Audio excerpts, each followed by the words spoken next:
지금으로부터 16년 전이네요. 어머니, 저는 증산도의 진리를 신앙하고 있습니다.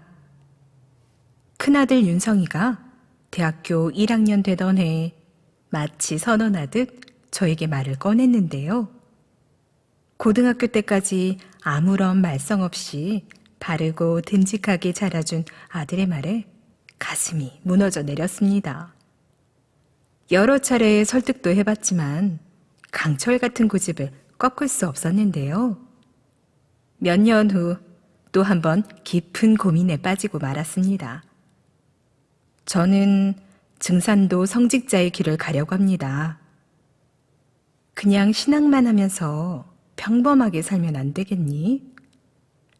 아들의 말에 울면서 매달려 봤지만 확고한 결심을 말릴 수는 없었어요. 설상가상 남편과 아들 사이에 흐르는 냉랭한 기운마저 극복해야 했는데요. 그런 와중에 윤성이는 보란듯 매달 월간 개벽을 보내왔습니다. 읽어보기는커녕 보관만 하던 어느 날 저도 모르게 책을 꺼내 읽다가 바른 길을 가고 있긴 한가 보다 생각이 들었답니다.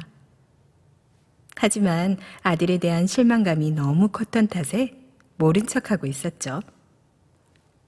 그러던 중 평소 친정 어머니처럼 모셨던 시어머님이 재작년 돌아가시면서 일상에 큰 변화가 생겼는데요. 한없는 사랑을 베풀어 주셨던 시어머님. 항상 옆에 계실 줄 알았던지라 허전하고 괴로운 나날을 보내야 했지요. 남편이 제사와 명절 차례, 성묘를 철저하게 챙기는 덕분에 저도 마음을 함께 모아왔었는데요. 앞으로 어머니 제사를 어떻게 해야 하나 고민은 당연한 것이었습니다. 할머니 천도치성을 증산도 도장에서 올려드리고 싶습니다. 윤성이의 말에 시원하게 대답하지 못한 채 장례식 절차를 마쳤어요. 윤성이가 천도치성 이야기를 할 텐데 언제쯤 말을 꺼낼까?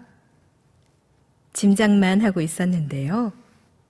시어머님 일주기가 지난 어느 날 할머니 천도치성을 대구 시지도장에서 했으면 합니다.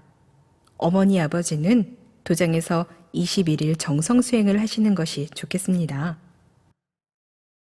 할머니의 명복을 빌고 우리 가정을 위해 기도해봐요.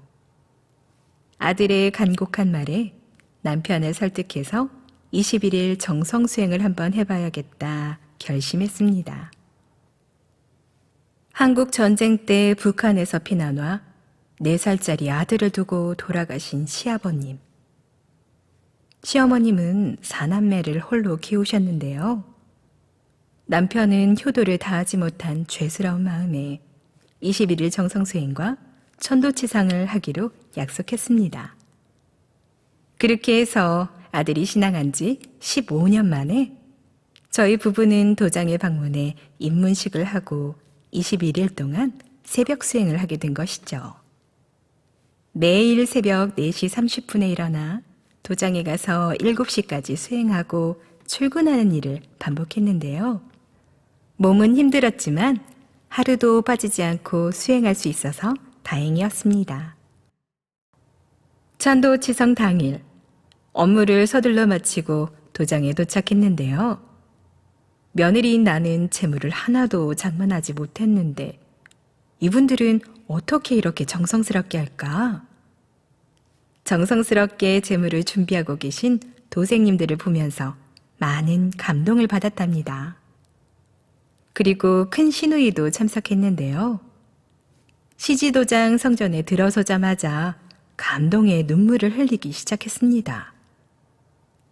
마음속에서 아직 어머니가 떠나지 않았는데 천도치성에 참석하니 환하게 웃고 계시는 모습이 눈앞에 선명하게 그려지는 느낌을 받았다고 하더군요.